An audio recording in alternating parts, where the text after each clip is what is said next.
I'm Steve from This Week with Cars, and I'm about to go and look at a pretty neat barn find. Driving my Austin-Healey 100. Okay, it's been a couple days and here they are. I got them all moved back to my shop. I knew that I wanted them, so I haven't taken a look at them yet.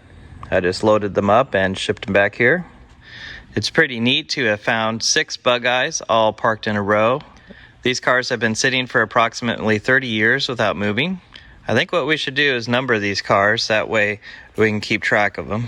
So I'll just call this one number 1.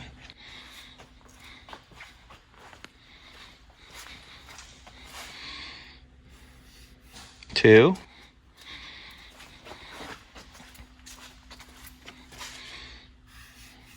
3.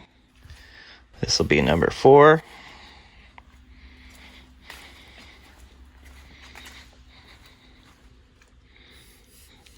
5. And 6. One neat thing is you can see I have hard tops on 4 of these cars. I believe these 3 are actual factory BMC hard tops. Here's car number 3. I'm going to have to scoot car number 1 and 2 forward a little bit to get the next 2 open. I'll be back in a second. Here's under the bonnet of car number 3. It's missing the air cleaners. That's not a good thing, that it has allowed things to get inside of the engine. Hopefully it's not too bad. Mouse nest over here again. All the hoses appear to be there. This is a pretty complete car. Let's take a look inside.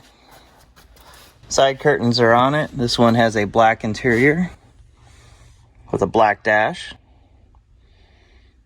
Looks like someone has put black carpeting in it. And this one has a white hardtop on it. It's a pretty nice car. It's been a year and a half or maybe 2 years since I found these cars. I'm surprised that it took me this long to get through them all, but finally here we are at the last one. Let's take a quick look around it. On the front, we immediately can see that we're missing the hood emblem and we're missing the right front turn signal. Down here on the bumper is an air defense command. Looks like it's from 1966. This would have been used to get into the Air Force Base. You would put that somewhere on your car, usually the bumper. Was it possibly an Air Force pilot that owned this car at one time? Along the sides, these are not the correct wheels. I think these are American racing wheels. They're also unilugs, so the holes that the lug nuts go through, those are not a round hole. They're actually oval, so that this wheel can fit a multitude of different bolt patterns. This car has the side curtains on it, as well as one of the factory hard tops. Now I'm thinking that I'm going to sell this car with the factory hardtop on it. It would be the first of the 6 Sprites that I've sold that way. Let me know below if you think I should sell the hardtop with the car, or if I'm better off either keeping it or selling it separately. Around back, the rear end is covered in bird droppings, but it looks like it's all there. On the inside, the car actually looks pretty nice. That's carpet that's been put in the doors. There's also carpet on the floor. This originally would have been a rubber mat. The seats look in decent shape. There's a convertible top. And I can see there's actually the missing turn signal right there. So we don't need to order one of those. And there was a radio installed at one point. So there's a big hole in the dash. From here, this looks like a pretty decent car. Here under the bonnet, things look a little worse. You can definitely see the signs of this thing having sat for a long time. We are missing the air cleaners, so I'm a little concerned about the engine and the carburetors. The brakes, that master cylinder is super rusty. I doubt that might not even move at all. And things only get worse over on the passenger side. Look at this gigantic mouse nest here by the regulator and the fuse box. Can only imagine if there's any insulation left on those wires at all. But I'll get that cleaned up and we'll find out. But the good news is, minus the battery, the little ducting for the heater there, and the air cleaners, it looks like it's all here and intact. The first thing I'm going to address on this car is these wheels and tires.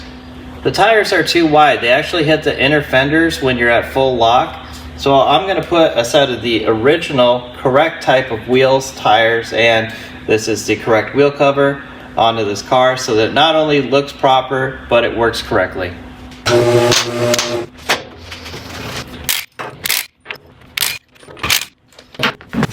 You can see the oval shaped holes here. This is called a unilug wheel, and it can fit on wheels that are a 4-bolt pattern with the stud space between here and here. Doesn't look like a lot of space, but that actually means that it can fit a variety of different cars. If anyone is interested in these wheels, I'll probably throw them up on eBay, so comment below if anyone is interested in these. The lug nuts that were on those wheels are meant for aluminum style wheels, so I will have to switch to the original style lug nut to use these original wheels.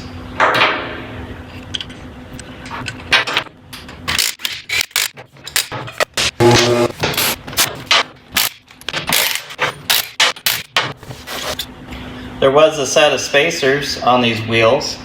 You can see it there. It's probably 1/8 of an inch, not very much of a spacer.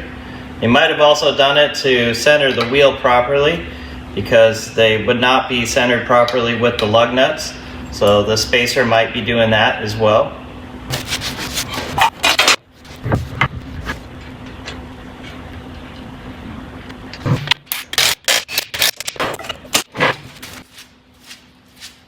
Let's get this cleaned up and see what's lurking under here.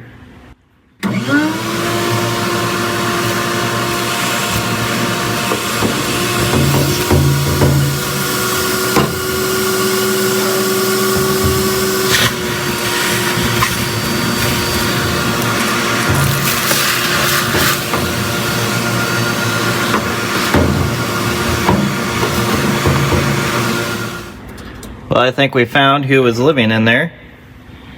Say hello to my little friend.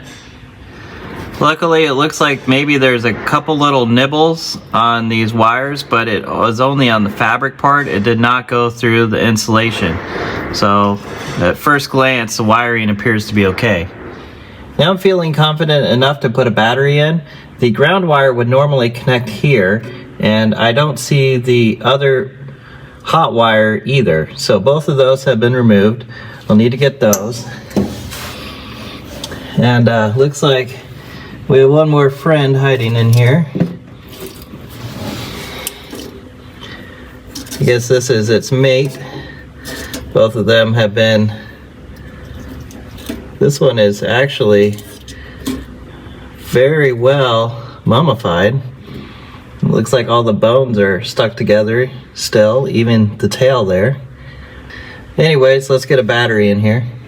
These cars were, of course, positive earth, so I'm going to put my positive side over here where we're going to connect a wire to the chassis.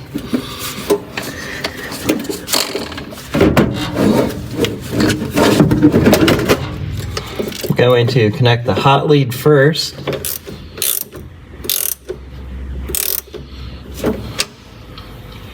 I'm going to touch the ground for just a second, see if there's any spark. There's not, so nothing is turned on, nothing's shorted out.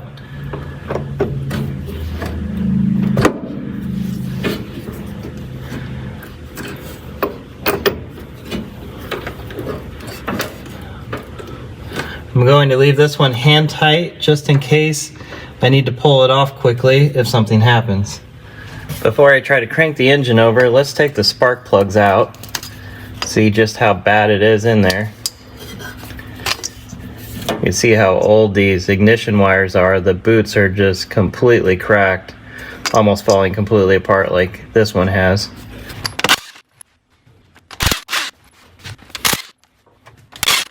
Now let's take the borescope, put it down in the cylinders, see what they look like.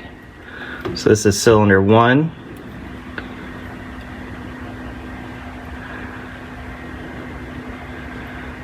There is some corrosion on the cylinder walls there. Not completely horrible. There's cylinder 2.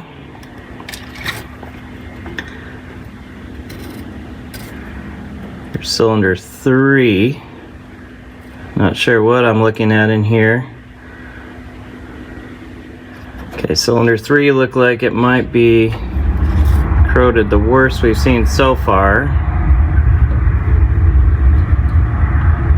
Here's cylinder 4. So the bad news is there's some corrosion in there, which you would expect for a car that's been sitting this long. The good news is it does not look like the mice have gotten in there and filled the cylinders with anything, or gotten in there and had their urine corrode everything a whole lot worse than it could be. So I'm going to put some oil in the cylinders and we'll see if the engine will turn over at all. I put a little bit of ATF in each of the cylinders. It's a full bottle, so it didn't pour like it should, even though I put a nipple on it. Made a little bit of a mess here. Now I've put the car into gear. I'm just going to grab the front tire and I'm going to try to rock the car back and forth, and that should turn the engine over if the engine is free. If not, I either won't be able to push it or I'll start skidding the rear tires on the ground.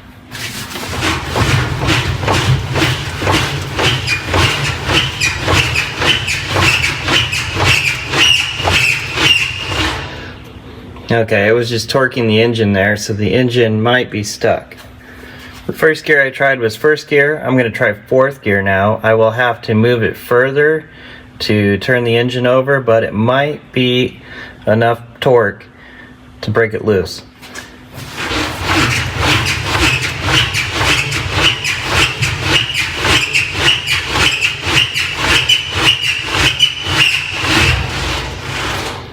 I think for now we'll quit. We'll leave the fluid inside the engine and I'll keep topping it off as needed. And we'll see if the fluid starts working its way between the cylinder and the pistons and frees them up.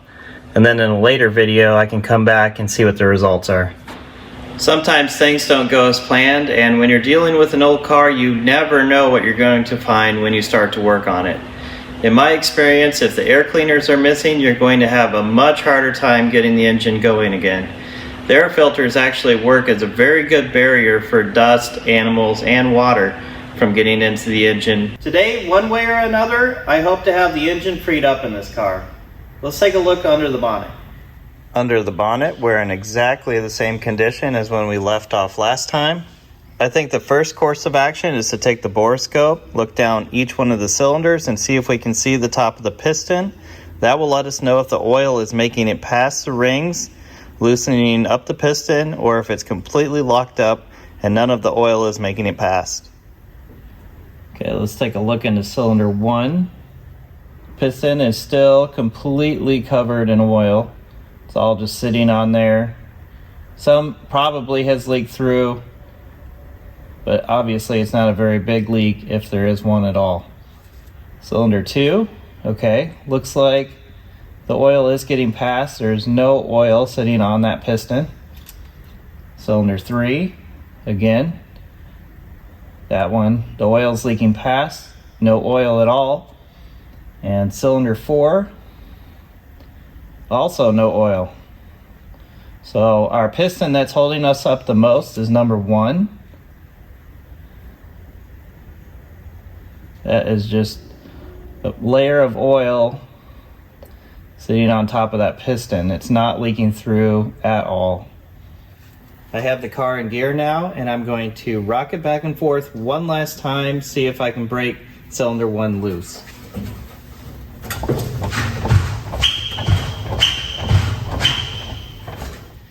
It's still just skidding the rear tires. I had an idea a couple weeks ago. I've had success before with taking the head off of the engine, leaving the engine inside the vehicle, cleaning everything up, getting it freed up, moving the pistons to the lowest point of their travel, cleaning up the cylinders, and having the engine still last for a very long time. So I think I'd like to try that on this engine, see how it goes. If that doesn't work out, I'll just take it out. So I'll start getting this stripped down. These can be very difficult to remove. The studs usually corrode inside the holes here. So for now, I'll leave the thermostat housing in place and I'll remove the hose instead.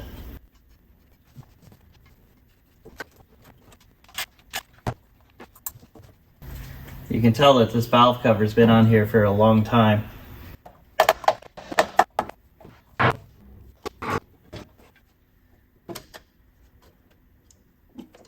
Everything we need to disconnect on this side is disconnected now.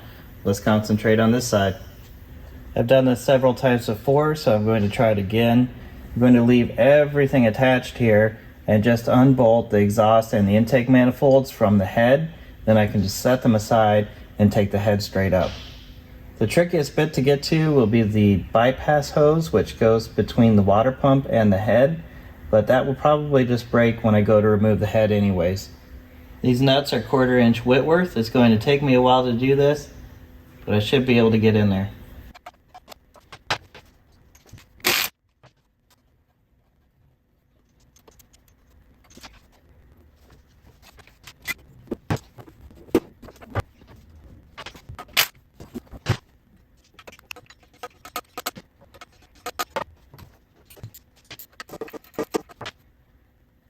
These rear two, the stud came out with the nut, and if that happens on these two inner ones, the nut's going to start moving out to where I can't get it.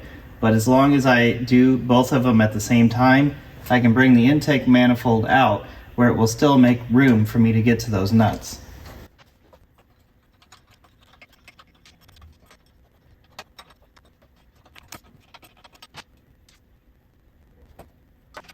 Now it all should be loose enough to pull it away from the head.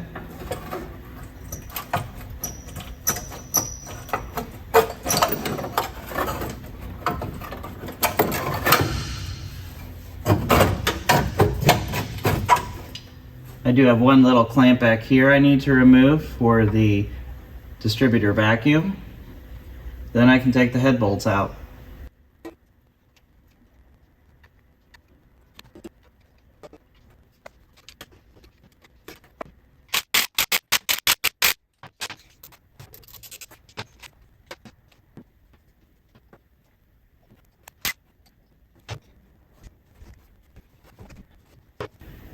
I think I am getting held up by the bypass hose located directly under here.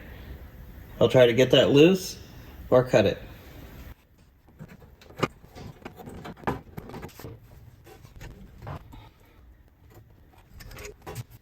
Now we can get our first look on the underside of the head. Actually, it doesn't look too bad. Let's take a look at what we've got here. The cylinder walls actually don't look that bad.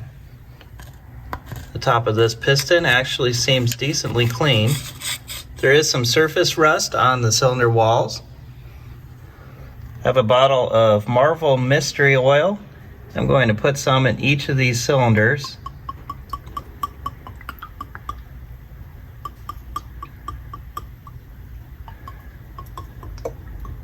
We'll let this sit overnight, maybe for a day or two. We'll check back and see what the levels of these look like.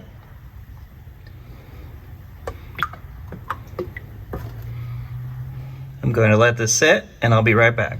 The engine has been sitting for 2 days now. It doesn't look a whole lot different. We still have oil in all 4 cylinders. I think the rear one may be going down the most. And before I clean any of this oil out, I'm going to take some Scotch-Brite. This is normally used for paint prep, and I'm going to clean up the cylinder walls with it. I want to keep the oil in it so that any particles and rust that come off the cylinder wall don't fall down to the side and get jammed up in the piston. That will tear up an engine pretty quickly. I want to keep everything as much as I can suspended in the oil and then clean it up afterwards. That oil looks completely different now. There's all kinds of stuff suspended in it.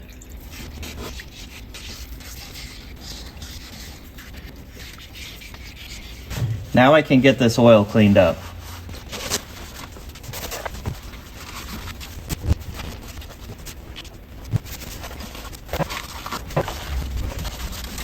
Things are looking much better already, but the engine is still stuck. We need to figure out how to jostle it loose. The easiest thing to try is just grab the car and try to rock it back and forth again.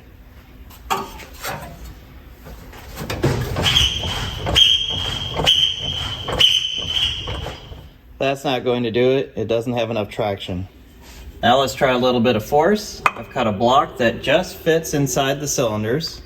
Now just give each cylinder a little bit of a tap. We'll see if that jostles things loose enough that the engine can move.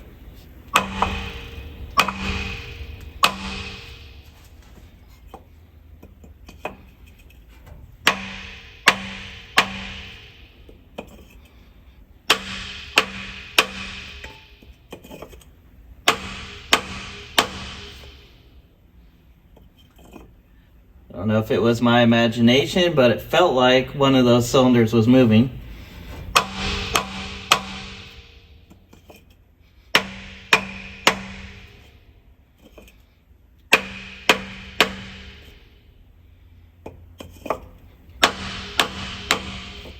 Let's try rocking it back and forth again. Now, if you saw that, the pistons definitely moved that time. And since they have moved, I'm going to clean the walls of the cylinders again. Let's give the pistons a few more taps.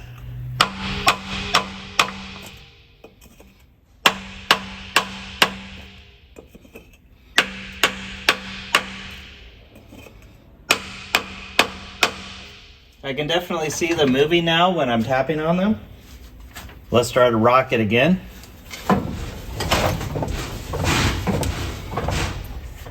They moved quite a bit that time. I'm going to repeat this until hopefully I can make a full rotation.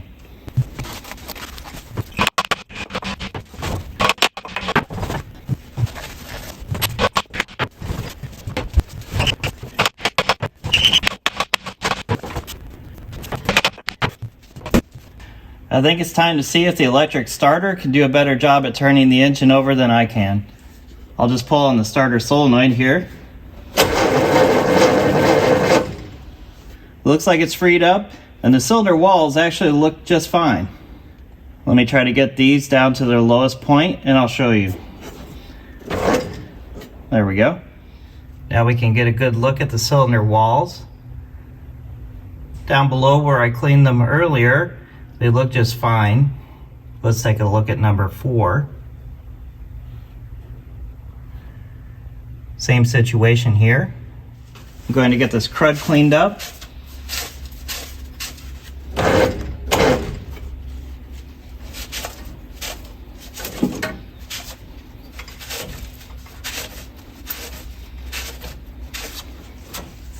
Now let's put a little bit more Marvel Mystery Oil in there.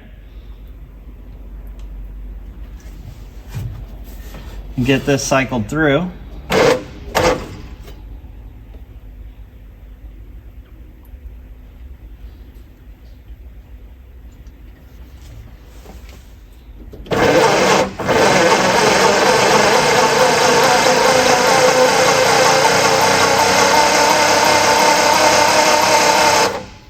Okay, that is building fuel pressure. We have fuel coming out of the broken hose over there.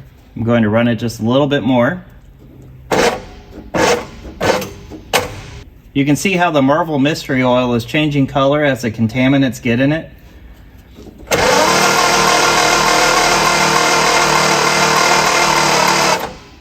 Okay, I'm going to clean this up and then put a little bit of fresh oil in there.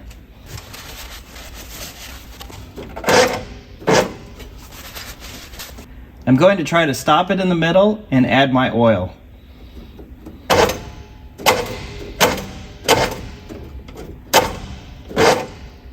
That's close enough.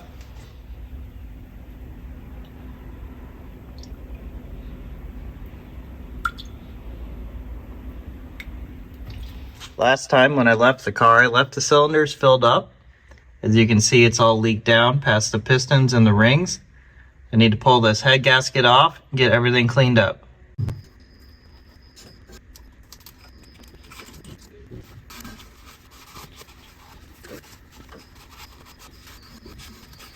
The engine tag is missing here, so that's a good indication that this engine has been rebuilt before. I like using a super scraper to clean these up. These are actually made here in Iowa.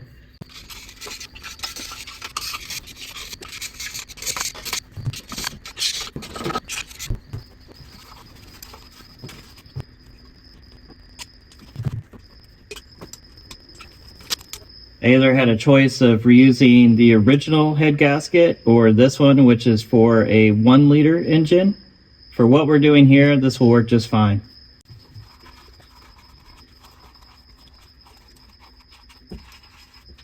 Before I set the head on, I want to pull this little bypass hose off. It looks like it was installed with the radiator out, so I need to get the hose clamp turned so I can get to it.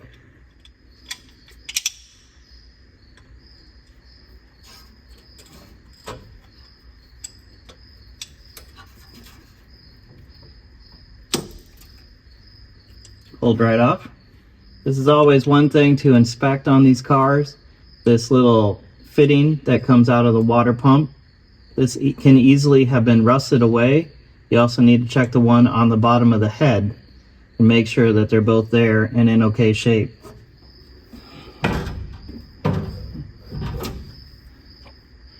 Here's the tube on the underside of the head.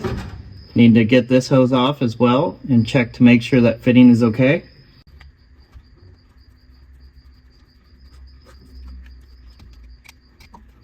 Looks like it's still okay. I need to get the underside of the head cleaned up as well. So I'll use the super scraper again.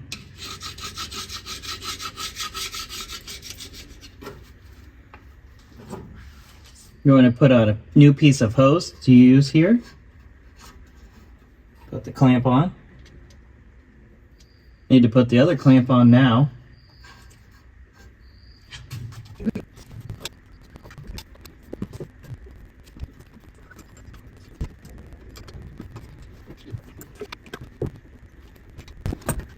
Now before I tighten it down anymore, I need to make sure that the hose up here is going on correctly.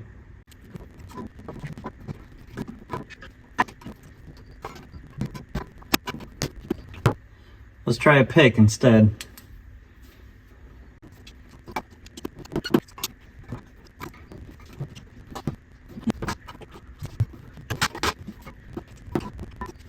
As far as I can tell, I think the hose is on now.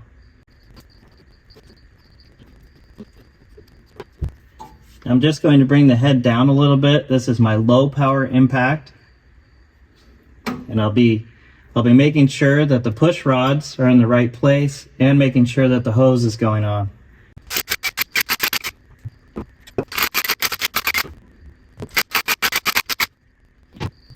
The push rods are all in place. I'm going to move the hose up, make sure that it is fully engaged enough with the head.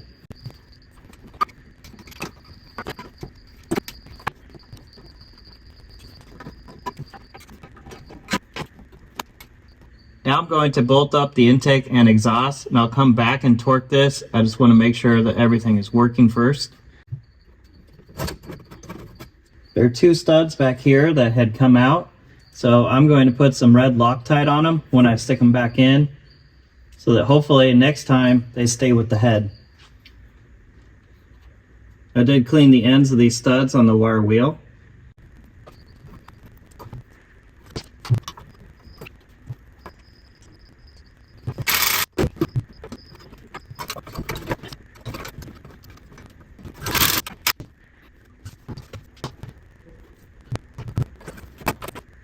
You need to put these center fasteners on before you've slid the whole thing back, otherwise you won't have any access to them.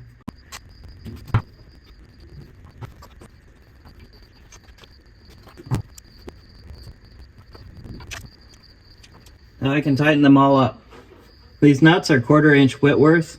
This might take me a while.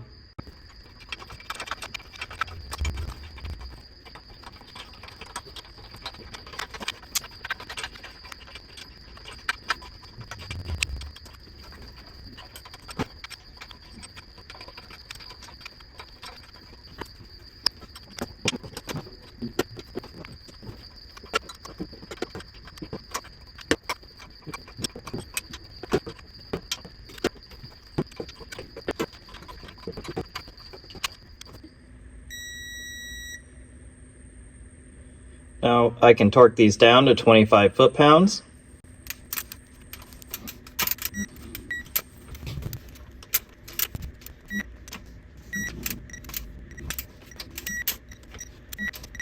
Because I changed the head gasket, the valve adjustment will be off slightly, but it shouldn't have changed enough to affect whether it will run or not. So at this point, I'm just going to leave it alone, and let's see if the engine even runs.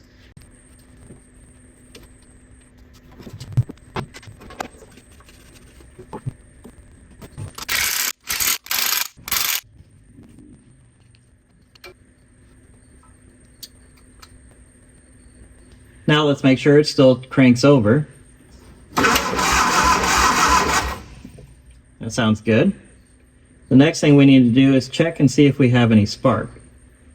So I'll put my spark tester on one of the spark plug wires. Now if we have any spark, we should see it flash right here. I need to turn the ignition on, then I can pull this and crank the engine over. I'm going to manually turn the ignition on by applying the negative side of the battery here to the coil, which is our hot side on a positive ground vehicle. Now when I crank it over, we should see it flash here if the ignition system is working. Okay, we don't have any spark, so let's take a look at the points.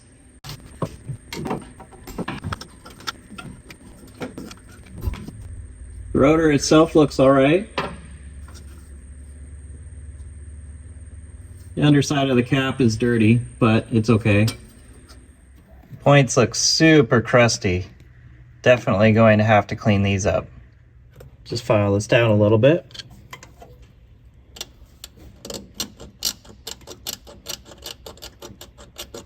You know it's bad when you can see it flaking out immediately from in between the points. Now I'll take my Dremel tool and get what I can with that.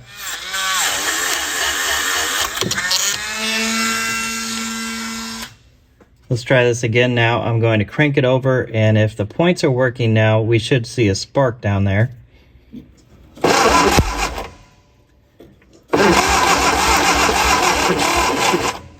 It was sparking pretty good, so now we know we have ignition at the distributor. Put the cap back on. We'll see if we have spark up at the spark plugs. Everything is back together now. I'm going to connect the coil up to power. Crank it over again. We'll see if we have any spark up at the spark plugs now.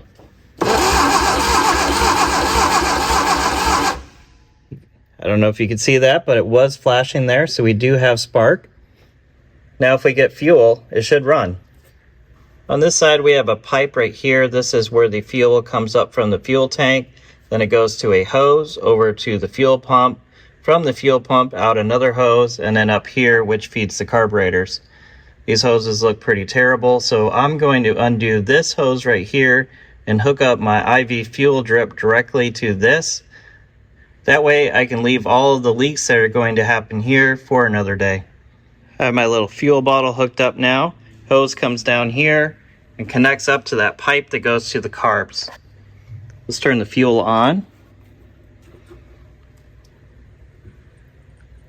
Okay, we got fuel leaking on the back carb.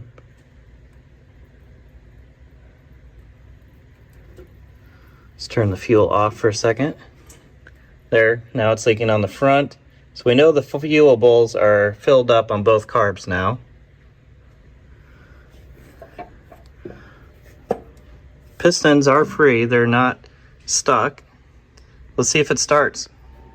I'm going to hold the choke up with this hand, run the starter with this one.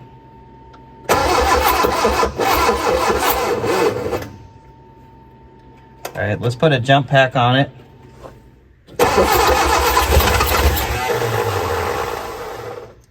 Wants to run. Try to work the throttle and the choke at the same time.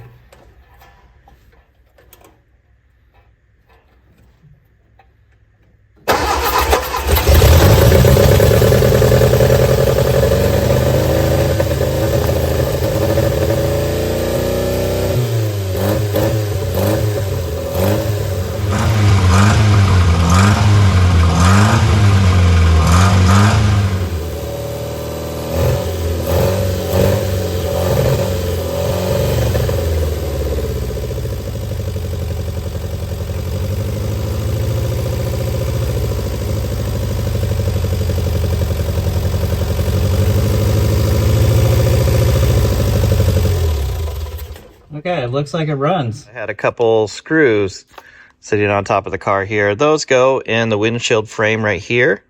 There is a captured nut on the car that this screw screws into, but on this one I will have to find a nut and put it on the other side of it. I think I'll throw those in right now before they get lost.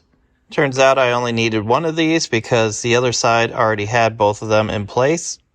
Now let's get the bonnet up and take a look at where this car is at right now. First off, it looks like we have a battery in this car, so I'm going to put a charger on it right now. I know the battery will give me problems. It has always given me problems on this car. Spark plugs are hooked up. Radiator hoses need replaced. Looks like the thermostat housing is loose. This is the car that I took the head off of. Looks like some of the brake lines have been replaced. There's still a dead mouse there. I think I put a switch inside the car so that I can turn the ignition on and off from inside now. And in the last video when I got the car running, you may have noticed that fuel was spraying out from the fuel pump because that was finally working, even though I was running the car off of a fuel bottle. So the fuel pump is now hooked up, and I have a new master cylinder in the car. All of the bug eyes have needed new master cylinders, so potentially the brakes and clutch might work in this one. We'll have to find out if they do once we get the engine running. I'll get that battery charger on, and then we can try to crank the engine over. I will need to put all new hoses on eventually.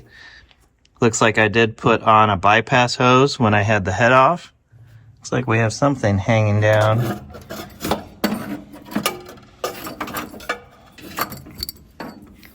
So here's the bracket for the choke. That would be held on with the air cleaners. So the choke is not going to be working from inside the car right now. Looks like the throttle is hooked up, however. Battery charger is on it, saying only 25% right now. Let that charge for a little bit, and then we'll try to crank it over. Starter cable is right over here, so if I pull that, it should turn the engine over, which it does. I don't know if you noticed that. The engine turned over, but the fan did not turn. There is no belt on the engine. So I need to find the belt and get that on. Otherwise, the water pump is not going to turn, but there's no water in the system anyway, so I guess for right now, that doesn't matter. Here inside the car, this is the switch that I added in here to be able to turn the ignition on and off temporarily. The reason I'm doing this is I don't have the key to the ignition, and I didn't want to replace that switch if I didn't have to. There is a place, I think it's called British Car Keys or something like that, where you can give the code for your ignition switch, and they'll send you the key that matches that. Unfortunately, they have not responded to any of my emails, so I guess I'm going to have to order a new switch, and that is one of the holdups of why it's taken so long to get back to this car. So let's turn the ignition on, give it a little bit of starter fluid, and see if anything happens. There's a little bit of starter fluid. We'll pull the starter cable.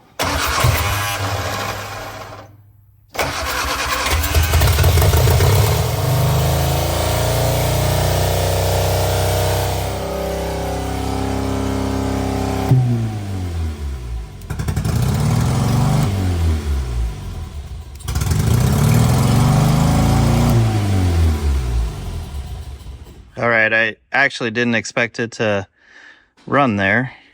So it looks like the fuel pump is working. We have fuel up to the carbs. Now we can get in it and see if the clutch works. If the clutch doesn't work, I'll just put it in gear and drive it outside. But I think it's time to finally give this car a little wash. It's been decades since this car has been clean. So we know this will start. Just need to use my ignition switch. But will it drive? Feels like it has brakes. Feels like the clutch might work. Let's give it a go.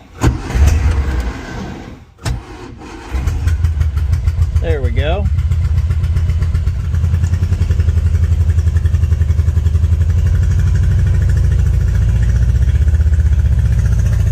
And we're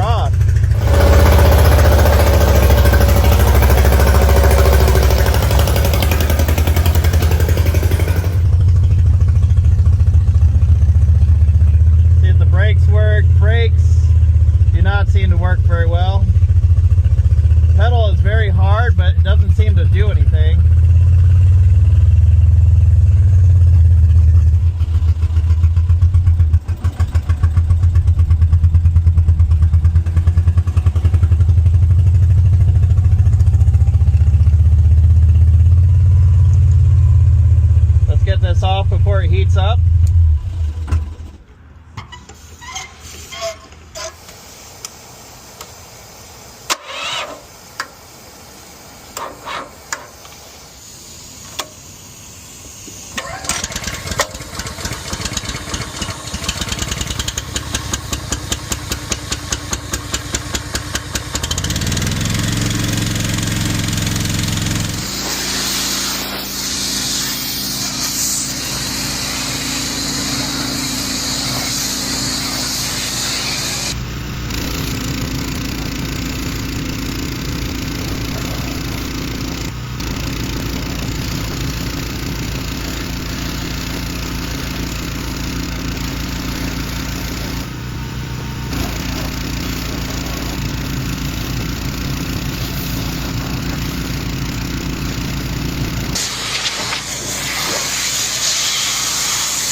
This thing looks amazing now.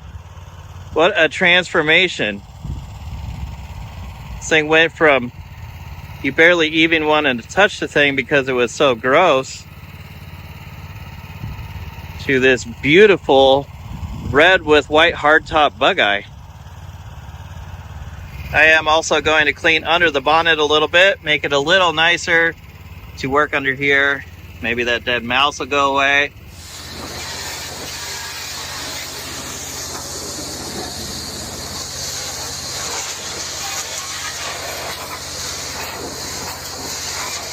I didn't want to spray too much water in there, just enough to get all the dust and dirt and grime off of things.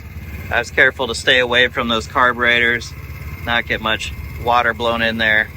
That's going to be it for today. I did get a hold of a company called Triple C. They did respond back to me. They will be sending me some ignition keys for this car so that I can get rid of that temporary switch. I got this big box of parts from Moss Motors. Let's see if we can get all these on, and we'll be well on our way to getting this car back on the road. First item is going to be a new emblem for the bonnet. It is keyed. That just slips on like that. It's pretty secure as it is, but there are clips that you put on the back side, and that holds it so it won't pop off. Next thing I want to fix is it is missing the passenger side parking light and turn signal. I did order the entire assembly, so this should be everything I need. That's interesting. Didn't expect it to be packaged like that. Give me a second to open this. Okay, this looks great. I will have to take this apart. Need to pop this glass off.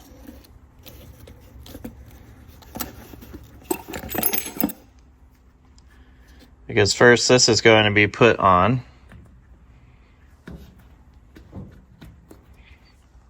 And then the wires need to be pushed through this rubber grommet and hooked up to the socket. And the socket is what holds all this on. After this is screwed to the car, the bezel holds the glass in this grommet, and that's what holds these two pieces on.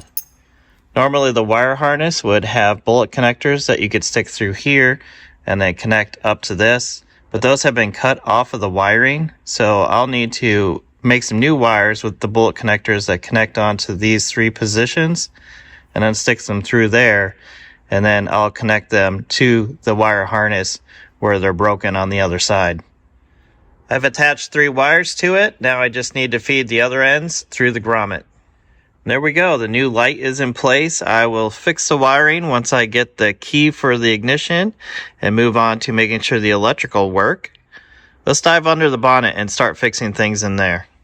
I have a bunch of things that I need to install in here before I can run the engine for a long period of time. Got new hoses, I have a belt because there is no belt hooked up right now, but there's an even bigger problem. If we look in here, I try to wiggle the radiator fan, it doesn't move at all. And there's no belt on the water pump, so that means the water pump is completely seized up. I could probably change the water pump without removing the radiator, but because I have all of these other things that I also need to do, I think it's easier just to take the 4 bolts that hold the radiator in, disconnect the hoses that need to get disconnected anyways, take that out, and then I can get to the water pump really easy. On an early Sprite, the hardest part about removing the radiator is getting this bung for the water temperature out. On later Sprites, this is actually plugged into the head and not into the radiator, so you don't have that problem. But this is very rusty. I'm going to put some penetrating fluid on this first, and hopefully I don't break this.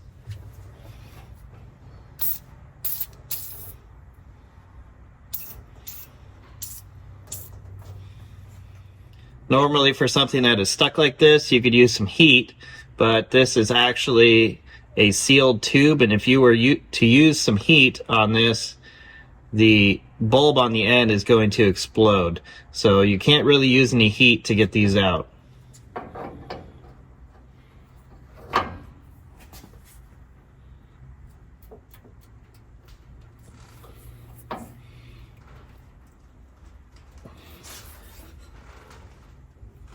Yep, that's stuck in there really good. So I'll let that sit for a while, see if that'll free up at all. If I have to, I might just have to unbolt the radiator and see if I can hold it out of the way with this still attached and move it out of the way enough that I can get to everything. This fan is made of 3 pieces, so very simple, cheap to make.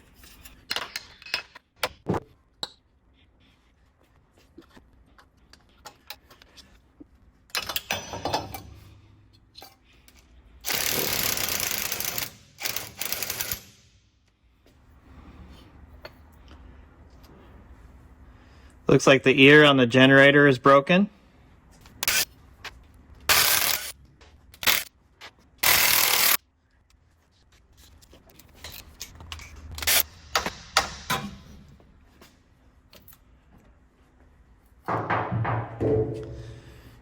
Look at the solid crud in here, seizing this water pump up. And the top of the block here is just filled with crud as well. So I'll need to get that cleaned up. This water pump still might be good if I can get all this stuff out of it, but I also have a brand new water pump. Just for fun, let's run this in the parts washer and see what happens.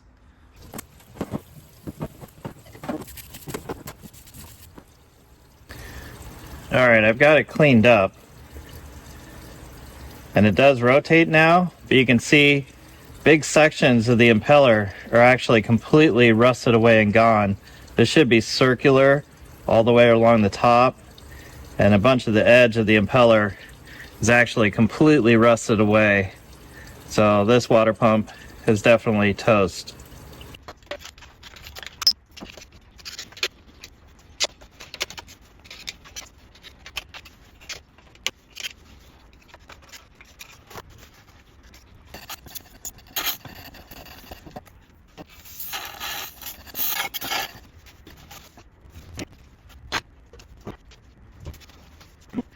I have everything cleaned up and sucked out of there the best I can. Now I can install the new water pump. Here's the new water pump. I am using a little bit of blue RTV to hold the gasket on. I don't want this to leak, so if I put a little bit, just a real thin bead along the side of it, it's not going to leak.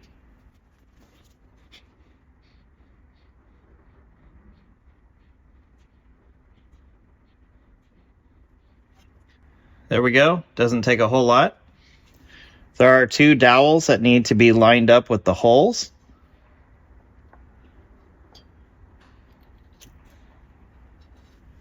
There we go. There are 2 bolts that are longer than the others. They go in these 2 locations.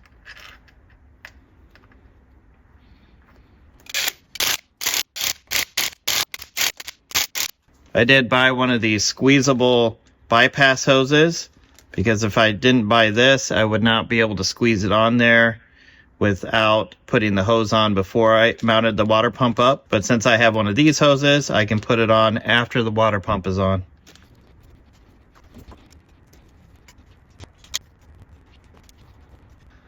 And there we go, new bypass hose.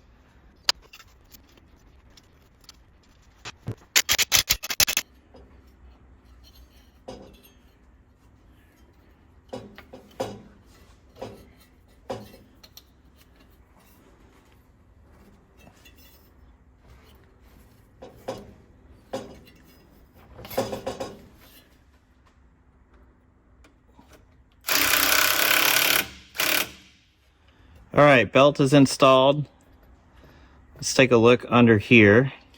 I have a new thermostat I'm going to use. I am using a 180 degree. That's good for the climate that I'm in. I think they also come in 160 and 170. And on the housing, I'm going to use a little bit of the blue RTV here as well.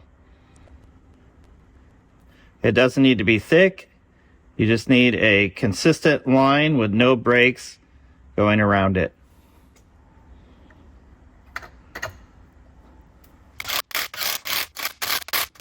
Last thing is the two new radiator hoses. This top hose up here is really easy to put on at any point. This bottom one is kind of a trick because it has to go underneath this cross member and then connect up here, connect up right here on the radiator. So I like to stick it underneath the cross member, connect it up to the radiator first, and then mount the radiator in, and then it's pretty easy to get to this connection here to connect this up. And of course this pipe connects to that there.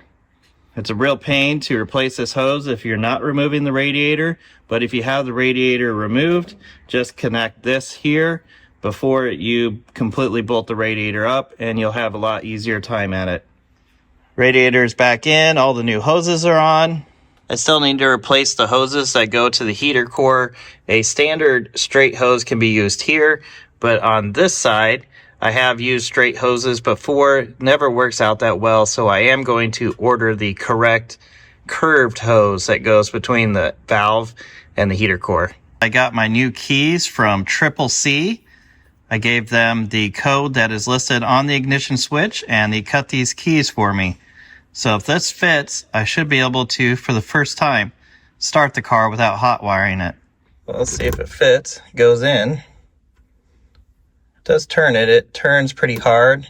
It's also turning the lights at the same time. But it looks like it does turn the ignition key. I just now noticed this is not the correct speedometer for this car. This car should have a speedometer that looks like this tachometer. There should be a little ignition light down here instead of the high beam indicator. I guess I could watch the fuel gauge, see if it moves when I turn the key. It does not. So I don't think that's actually turning the ignition on. So we'll need to take a look at this wiring real quick. I just removed my switch that I had connected to the battery and then this side of the coil, and there was not another wire hooked up to that. I imagine that this is probably the power wire that goes to the coil, but I'd like to test this first before I hook it up. The colors on all the wiring are faded, so a wire diagram is not going to do any good. So I'll just have to test these myself. Now I'll go turn the ignition switch on, and if this is the correct wire, we should see 12 volts up here. So we don't have 12 volts, so either that is the wrong wire or there is something else that's wrong. And I do see something that's wrong right away. On the early Sprites, they did not have this type of battery. They had a top post battery where a screw actually went through the top of these connectors, and that's what held it to the battery. Well, on this side, the hot side, which happens to be negative because this is a positive ground car, there's a second wire that should attach to this. This wire here, this goes down to the mechanical starter solenoid. It's just cable actuated. And there's a second wire that should be hooked up, and that actually gives power to the inside of the car. You can see this is not connected at all. In fact, there's no end on it at all. So I need to put a ring terminal on this. I might even need to extend it so that I can connect it over here, or alternatively, I could also connect it down here. So I'm going to do that real quick and then we'll do the test again. What I decided to do was extend this wire because it wasn't quite long enough to reach over here without making this too tight. So I added a little length here and connected it to the hot side of the battery. Now let's go turn the key and see what happens. Okay, I saw the fuel gauge move. So we are getting ignition now. I don't know if you can see that on camera, but also when I turn the light switch now, we get a backlight coming on the gauge. Let's leave this on and go check our wire. We have 12 volts on our wire now, so when I turn off the key, that should go to 0 and we'll know we have the correct wire. The key is off and it did go to 0, so I'm going to connect this up to the coil and we should be good to go to start the car from inside. Because this car has a mechanical fuel pump and I don't actually want the engine to run for a long period of time, I'm just going to give it a little shot of starter fluid. That way we can hear if the ignition fires off. That's all I want to test. Make sure we're getting power to the ignition and it's working correctly. Ignition is on. You can't tell it with the light, but the high beam light is on. It's working as an ignition light.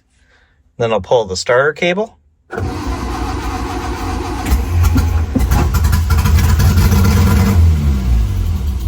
Looks like our ignition switch does work. Before I can run the engine for an extended period of time, I will need to put in a hose here on the heater valve that goes to the heater, as well as a hose from here to the heater. I did order the correct bent hose that goes right here. For over here, I just cut a regular length of straight hose, and I just grabbed myself some hose clamps.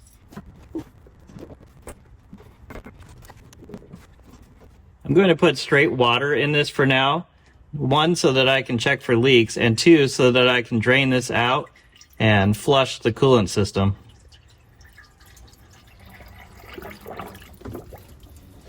I'll have to fire it up and run it for a little bit to fill it any further. I also did buy this new radiator cap to replace this nasty old one. Be careful when you're buying radiator caps for your old British cars, because this height right here is usually different than the ones you would get from Napa or someplace like that. So when you're putting it on there, it doesn't actually push down here on the bottom and actually seal up. So you want to make sure that your distance right here is correct. You can see this old one was probably not the correct cap, but the new one is much taller, which should actually push down on there, inside there, and seal it up. I can feel that getting really tight. The ignition system on this car is in a really sad state. You can see the insulator is completely gone from this wire. This is the original coil, and even though it has this modern boot on it, this is a screw-in type wire here. That wire does not look in the best of shape. And then the cap is of the original type where the wires come out of the side. Since all of this stuff is in pretty bad shape, I'm going to replace all of this. I did get all of these things from Moss. I really like the cobalt spark plug wires, and I'm going to be changing the distributor cap to a top entry cap. So the wires are going to be conventional type wires that come in from the top instead of the side. Bought a new rotor as well. And because I'm using standard style spark plug wires, I also bought a sport coil. That way I have the correct type of connection on the coil, because this one is set up for the screw-in type wires and not the push-on. So I'll need to change this coil out. I now have everything installed, the new wires, the cap and rotor, and the new coil.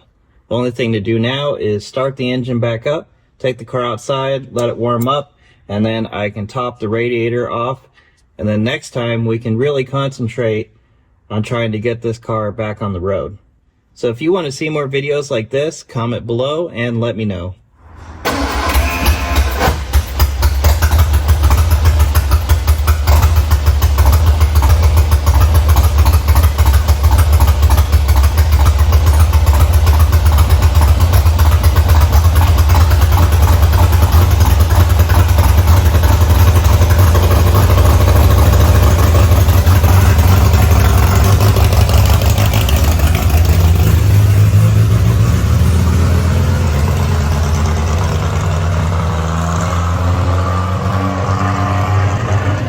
did find one minor leak. I forgot to tighten the nuts that hold the heater valve on. So I'll just tighten that up. Everything's looking good.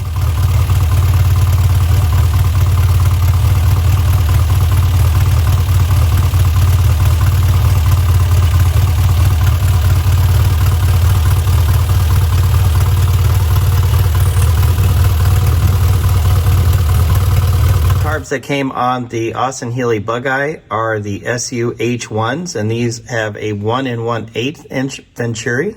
To get these carbs out, I need to disconnect the choke cable, the throttle cable, the fuel line, and then there's 2 nuts on the back side of the carbs. And then I'll take them out with them still linked together and take them apart the rest of the way on the bench.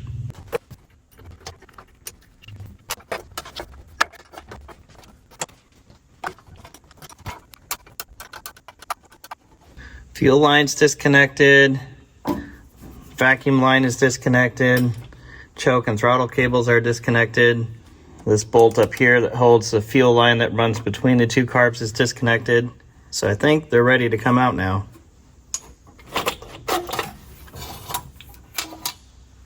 Alright, I've got the carbs on the bench now. First thing I need to do is separate them. I'm going to undo the nut on one of these.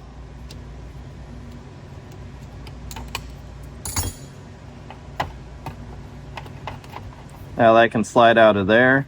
These hoses are kind of stuck on here, so I'm just going to remove the float bolt tops, and then they should be easily removable. These bolts are going to be a 1/4 inch Whitworth, so you'll need some Whitworth wrenches to do this. I can get the vent tubes out of the way as well.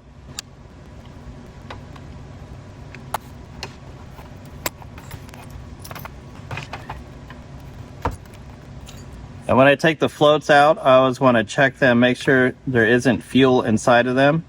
And this one, I actually think I do feel fuel sloshing around in there. So it's going to weigh too much, and that's why these carbs were probably overflowing.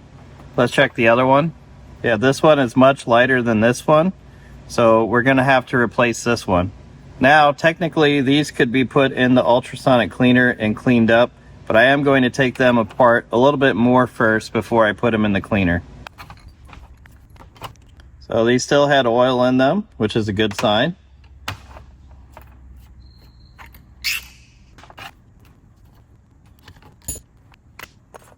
One of the things that sets these carbs apart from the HS2s that the later Sprites use is these have weights on them. So these are very heavy, whereas the later carbs have springs that sit down in here, and that's what pushes them back down. But these rely solely on gravity. So you do have to have the clearance here for this piston to slide up and down.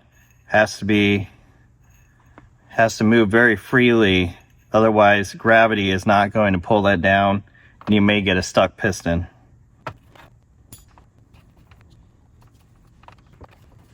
You can tell it's been a long time since these were taken apart. This piston, I don't know if you can hear that. It's a little bit of dirt that was just holding that, so we'll want to make sure that that moves more freely when we put it back together.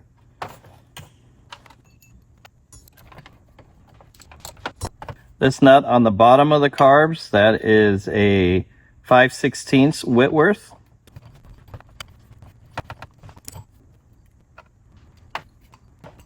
There's our float bowl.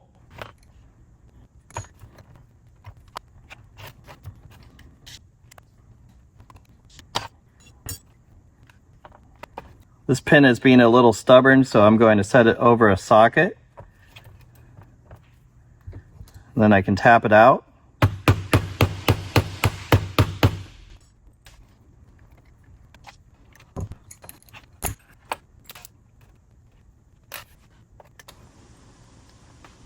We had a spring and one of the seals go flying just then, so I want to make sure that we keep track of those. This is now as far as I need to take it apart. Just do the other one real quick.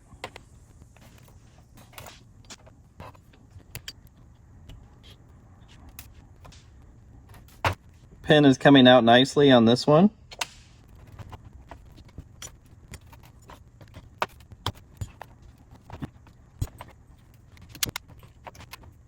So here we can see this piece before the spring flies off of it. That seal is holding that spring back right now. I just twist it a little. There we go, there's that seal and that spring that had gone flying. All right, now all my parts are ready to go into the ultrasonic cleaner. I'm going to keep the parts together, so I'm going to do one carb and then take everything out, and then I'm going to do the other carb because I don't want to mix these up between carbs. This piston over here may not be matched as well to this dashpot cover as it is to this one over here. Let's load up a basket now and get these cleaned up.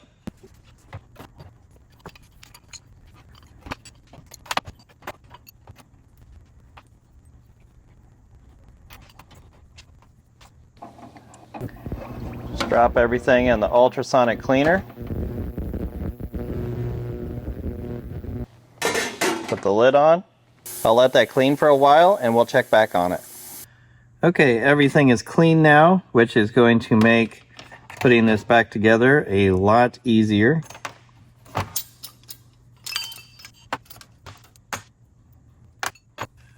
I could probably just put these back together. I would have to replace the float, so I ordered some stuff from Moss Motors.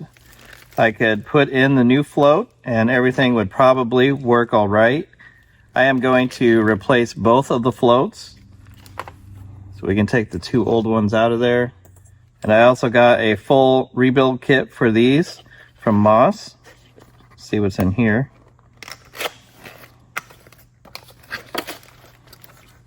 So we got some new needles. And then here's all the gaskets and other parts that we're going to need.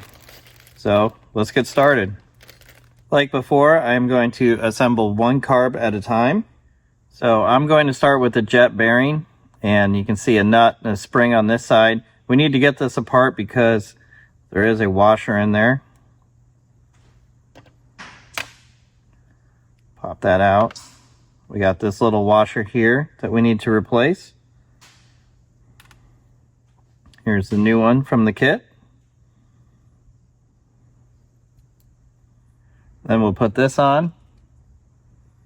And then next we need to put in some cork seals, and you need to soak that in oil before you install them.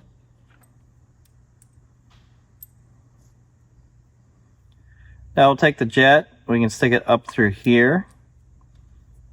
Need to put a seal on there. Then we can add a cupped washer. Then we take the spring. We can push that stuff down. Now that's held on there. Now here's where we need to be careful so we don't send these flying. So we need another cupped washer and then another seal to hold it all together there.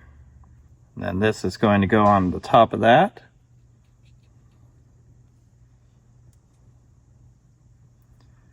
And we have a new washer for the top of that as well. Okay, so this is assembled. So this can go back into here.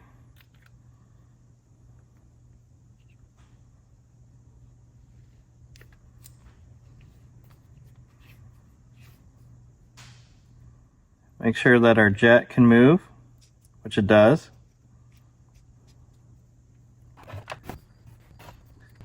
Now we can put in our pin.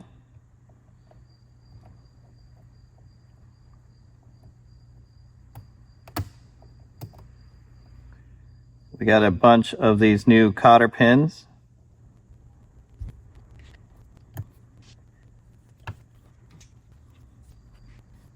Check our movement.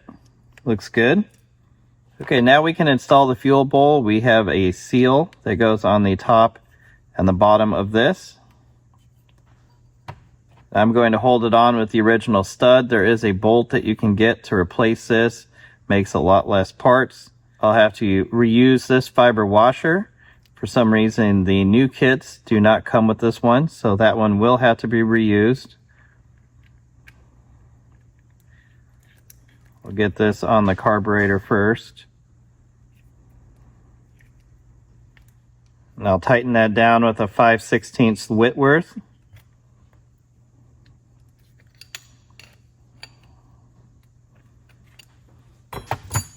And before we put the float bowl on, we have two washers. They have different size holes in the center of them. The larger hole needs to go on first. That presses against this rubber seal here. Slide that on, then we can put the other washer on. And then the nut. And this also uses a 5/16 Whitworth. The seal right here that would go beneath the dashpot cover is not sold by Moss, and it does not come in the kit, so I'm going to keep this original one here. To finish the float bowl, we can throw our float in. And we did get a new valve for this. There's a pin that holds this valve in, and it only goes in one way. One side has a knurled end so that you can grab onto it.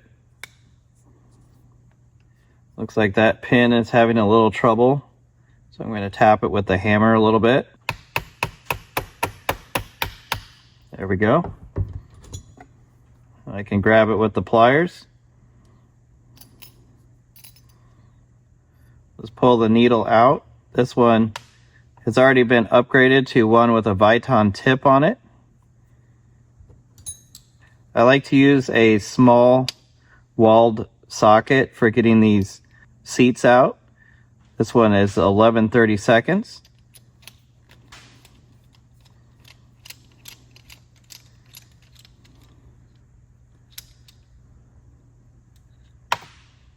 I'll keep this one for my spare parts bin. I can use that later. Here's the new needle and seat. This one is also Viton tipped. And in the kit, you get a new knurled pin.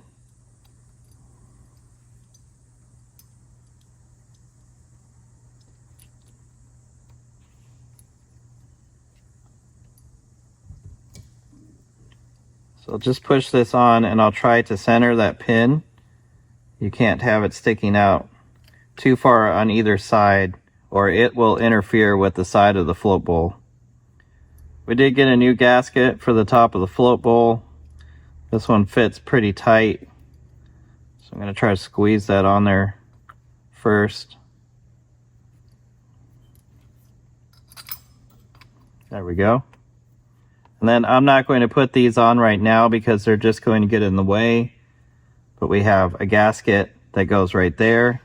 And then we'll have this, then this washer, and then the bolt. So this is the order that these items go in, just like that. I'll put these on later. That leaves us now with our jet needle. These can become bent over time, and they also slightly wear as well. So it's a good idea to replace these. They're held in with a screw. So if we back that set screw out, we should be able to pull this out. Just grab my new needle. You can see these are slightly different, but since we replaced this piece, we also need to replace this one. So we'll stick this in here. Then we want to carefully slide it all the way in until it's flush there. I can tighten the set screw down, and this can be adjusted later when we're doing the tuning of the car, if it needs to be. Let's check the fit here.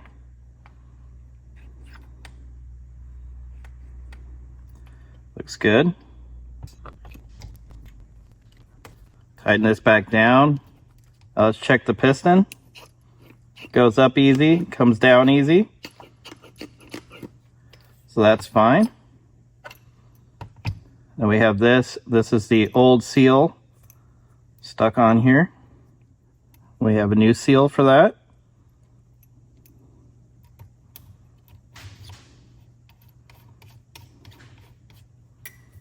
And I have one last thing. I need to put the spring back on. And there we have our rear carburetor.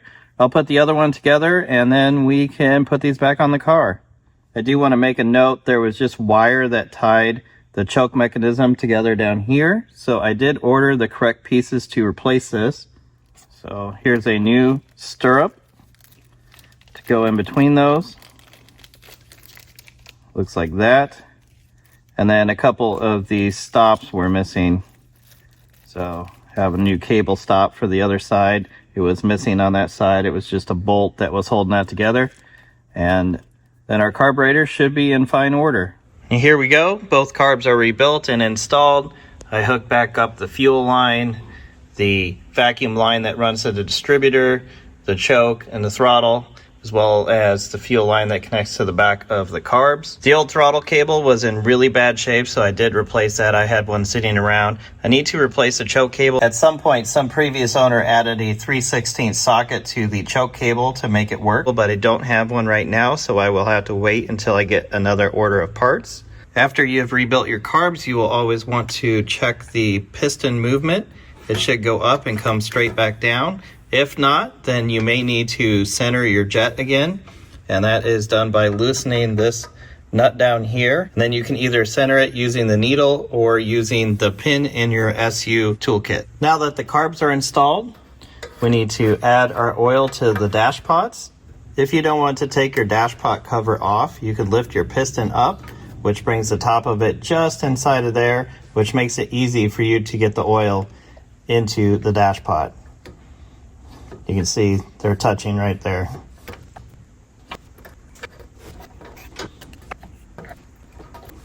Now it should be much harder to push the piston up. I am using official SU damper oil. You may also want to use different viscosity oils depending on your environment. So if you're in a colder or a hotter environment, you may want to change your viscosity from one different than what comes in these bottles. Now I'm going to set the base mixture, and I'm going to use my SU adjusting wrench for that. So I will turn this until the jet comes up where it is exactly level with the bridge. I can see right now from the reflection off of it that it is just slightly higher than the bridge right now. So I'll bring it back down. I'd say that flat right there is about where it needs to be for it being level. And then I'm going to bring it down 2.5 turns, which is 12 flats. And right there, that's going to be my starting adjusting mixture, and then I'll adjust it from there with the engine running. Now lastly, I did order a pair of the original air cleaners. Do note that there's a little hole right here. That is a vent that the carburetor needs, so this hole needs to line up with these holes on the carburetors. Both of the air filters have those, so make sure that those go in the right spot or you are going to have problems with your carburetors. On a bug eye, it's important that you have the air cleaners because the bracket that holds the choke cable is held on with the bolts that hold the air cleaner. So I'll take out these temporary bolts, mount the air cleaners on. That will hold the choke cable in place, and it will also protect my engine from getting rocks and dust in it. The new air cleaners are on and it looks great. I'm going to start with a new reproduction starter motor that I got from Moss Motors. It looks very similar to the original starter. Here's an original starter for comparison. But this car is not going to be any concourse restoration, and this starter should work just fine. The old starter is still in the car, so I need to start by removing that. There's one wire that needs disconnected on the rear of the starter. And then on the top of the starter, there is one bolt and nut that holds it on, and the second one underneath the starter. I'm going to disconnect the wire going to the starter and the upper bolt, and then I can raise the car up, undo the lower bolt, and see if I can get it out of there, but I may need to take the oil filter off in order to get it out. Now that I have the starter loose, you can see the problem There's not enough of a hole here for the starter to come straight down, and the oil filter is in the way from the starter from coming back much. So I will have to remove the oil filter in order to get the starter out. Luckily, it's just one bolt to remove the oil filter canister.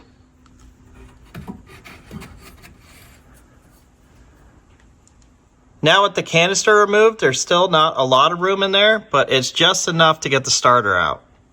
So to remove the starter, I leave the Bendix in the hole where it engages the ring gear, and then I slide the starter out this way. On this side of the oil filter, there's just enough clearance to do that, and then you can lift the front of it out, and then from there, if you get the ears lined up, you should be able to get it out of there without removing anything else. Putting in the new starter is just the reverse of that operation.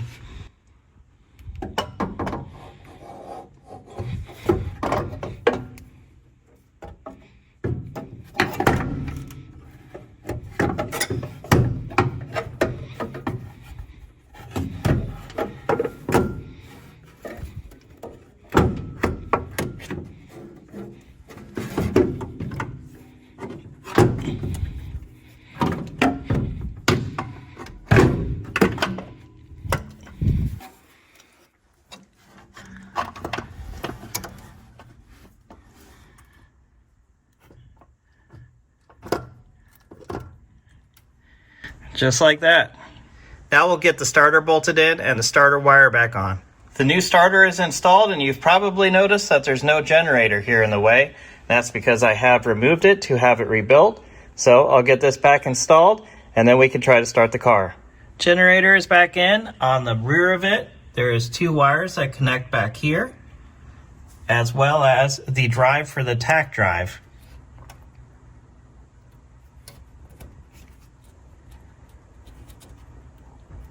The tack drive has this gearbox on it. That is what adapts the RPMs that the generator is seeing to the actual RPM of the engine.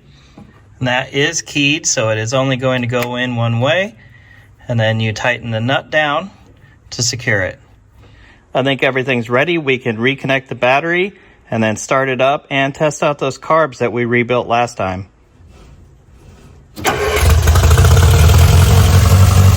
That's pretty nice. Now that the starter is working again and the generator is rebuilt, let's grab a voltmeter and see if that generator is working. And if not, let's see if we can get it to work. I have my voltmeter hooked up with the engine not running. We are showing 12.5 volts on the battery right now. So we need to run it and rev it up and see if this number increases, hopefully somewhere close to 14.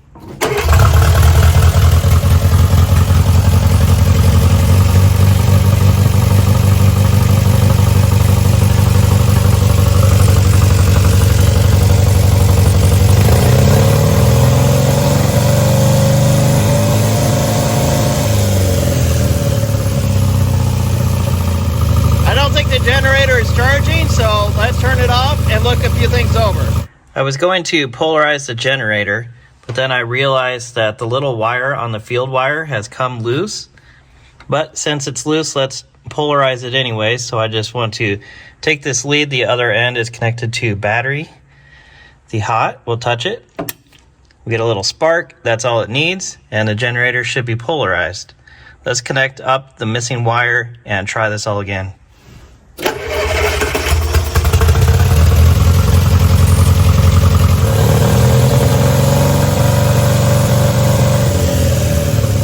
The generator is still not charging, so let's move on to the regulator, or as some countries call it, the control box. Right now, I don't know if my problem is the regulator or the wiring, so I'm going to replace the regulator with a good one. This one I bought from Moss Motors.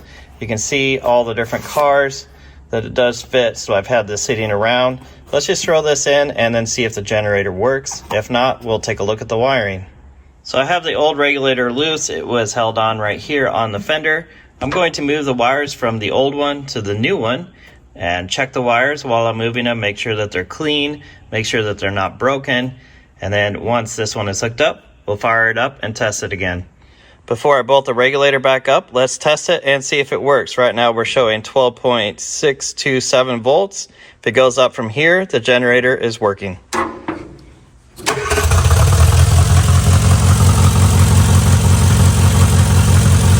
go up. We get up to 13, it's definitely working. Let's rev it up a little.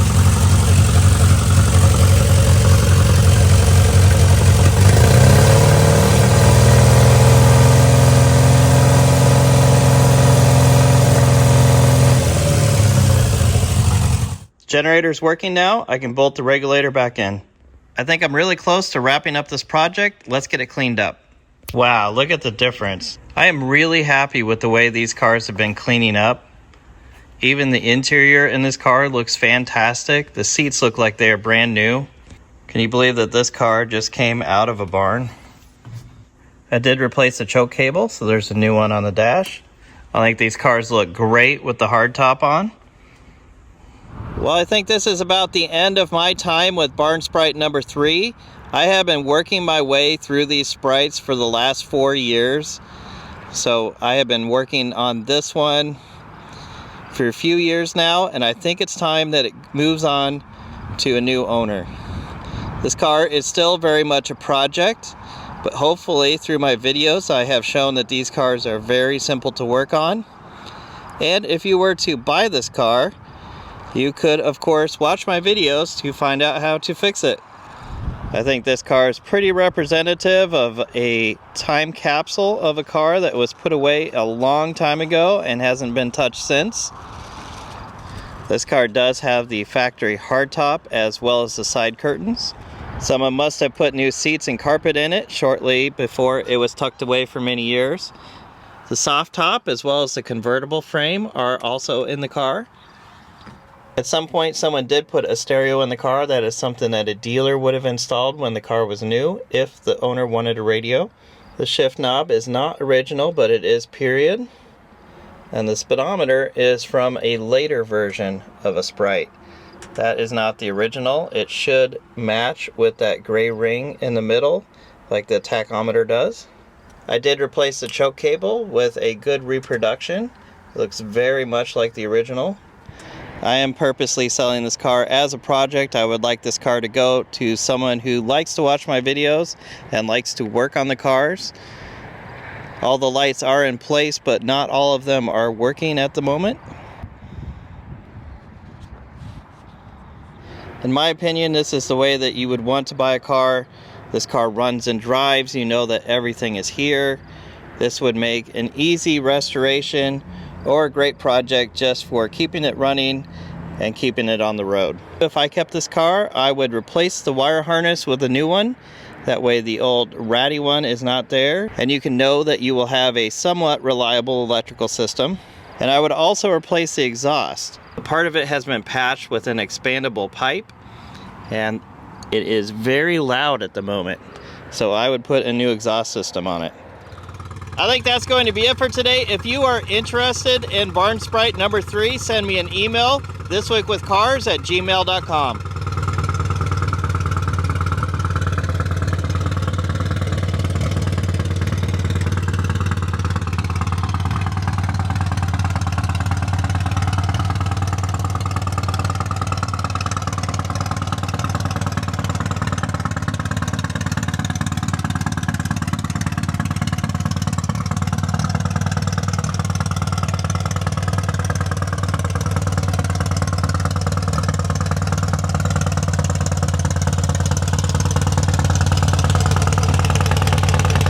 I wanted to give an update video on what its current state is, how to operate it, what works and doesn't work. I'll just give you a quick tour around the outside of the car.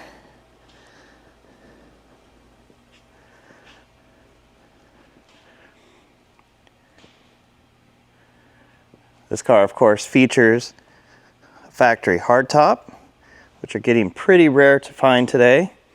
Has the side curtains intact, original wheels as well as wheel covers.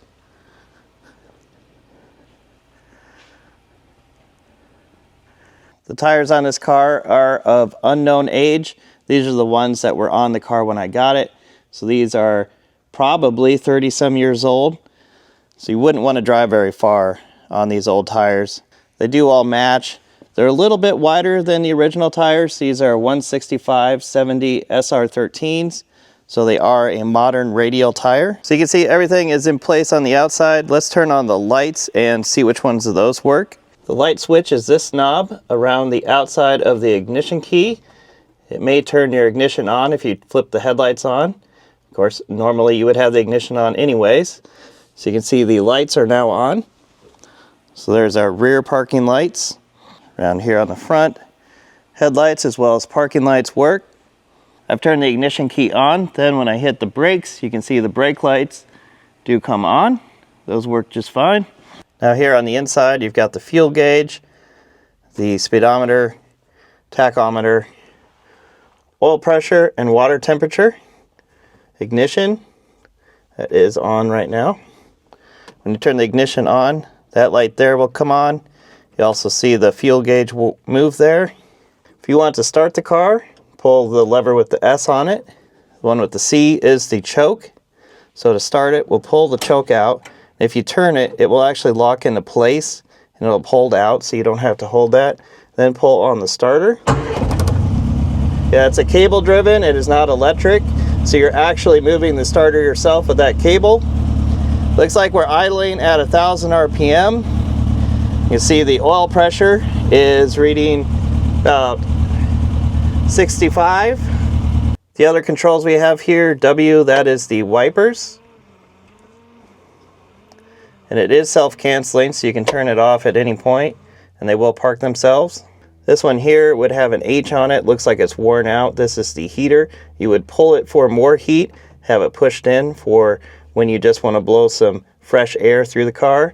This is your windshield washer pump. Looks like it is completely seized up and not working. And then this would be the turn signals. And they would be flashing right here. But currently, those are not working. I'm guessing it needs a new flasher unit.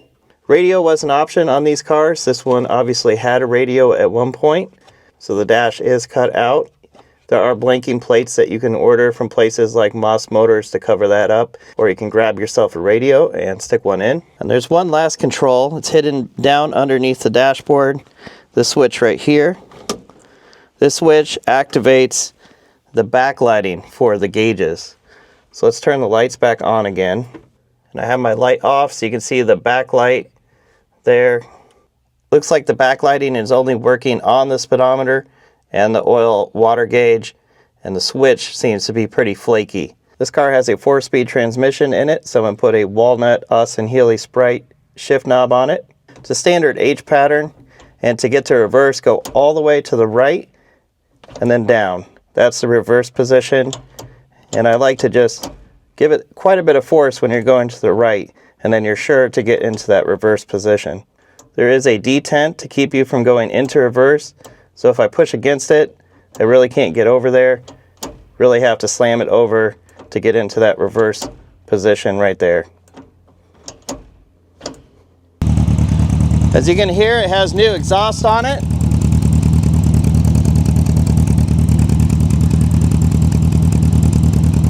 It's not as quiet as you might think it is. It has a really good note to it.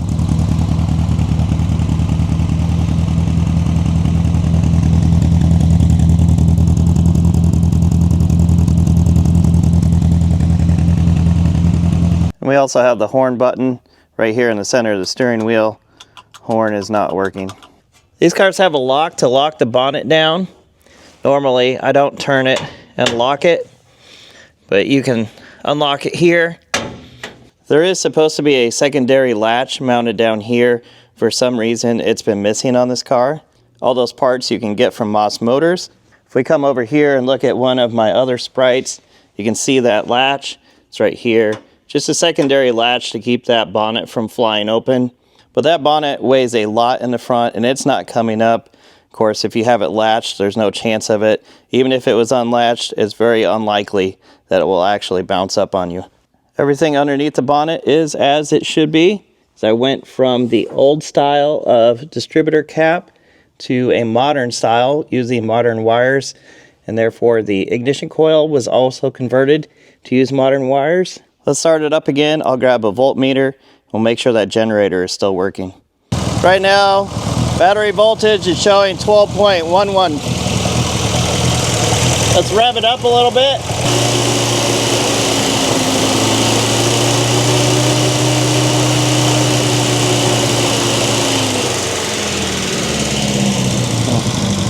So it looks like the generator is charging, but maybe the regulator needs adjusted a little bit still. I've gone through the generator, put a new regulator on, had everything working just fine. But I think until all the old wiring is replaced, there's always going to be little things that pop up on this car. Let's take it for a little drive, put some new fuel in it.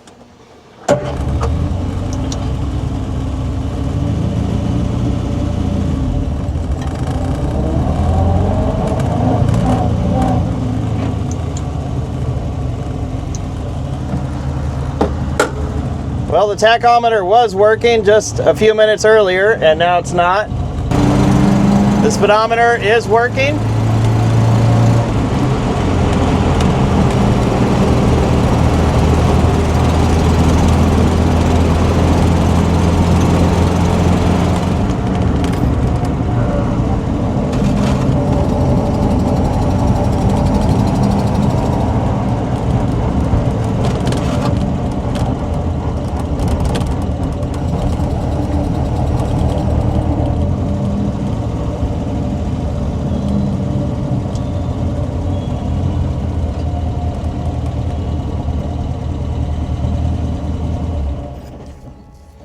Well, here we are at the fuel station. I'm going to put in 91 octane.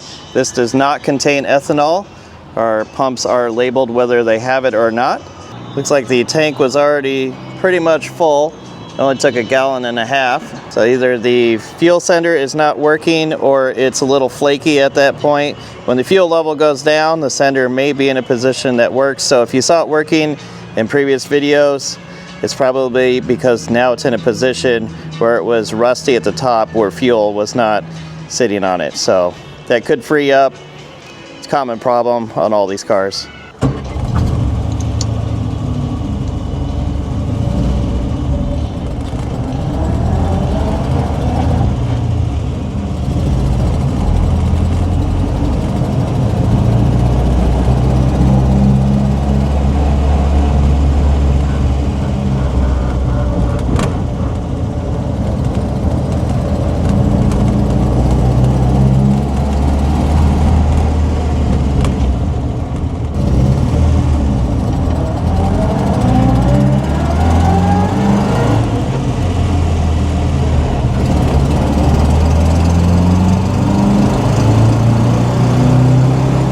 The speedometer right now says we're doing about 50 miles per hour. I'm not going to go any farther than this because of the tires on the car. If we had a blowout, that could be really bad.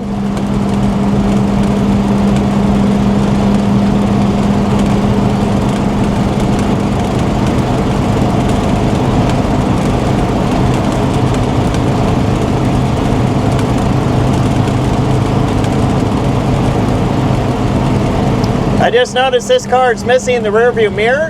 There should be a rear view mirror right here. So there's absolutely no mirrors on the car right now. So I'll have to look behind me to see if there's anyone around.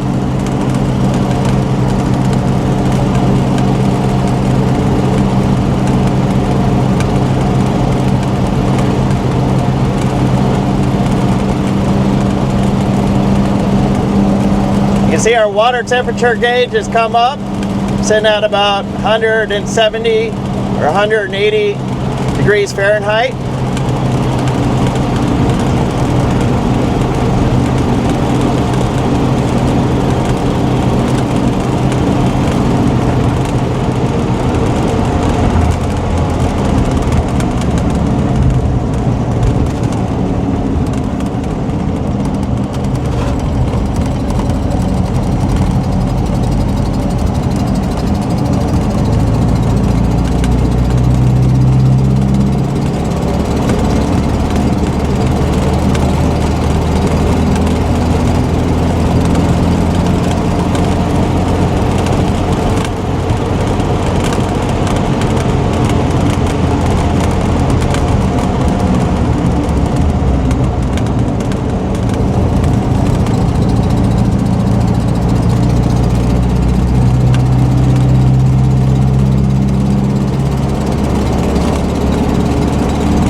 brakes on this car do work surprisingly well.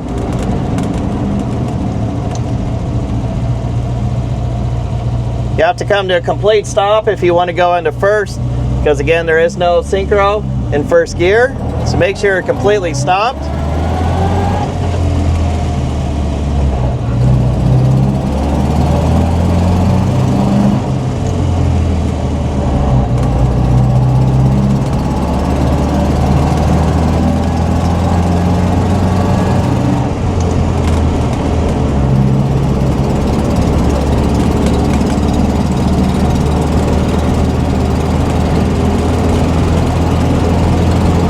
Well, that's going to be it for the Barn Sprite number 3 video.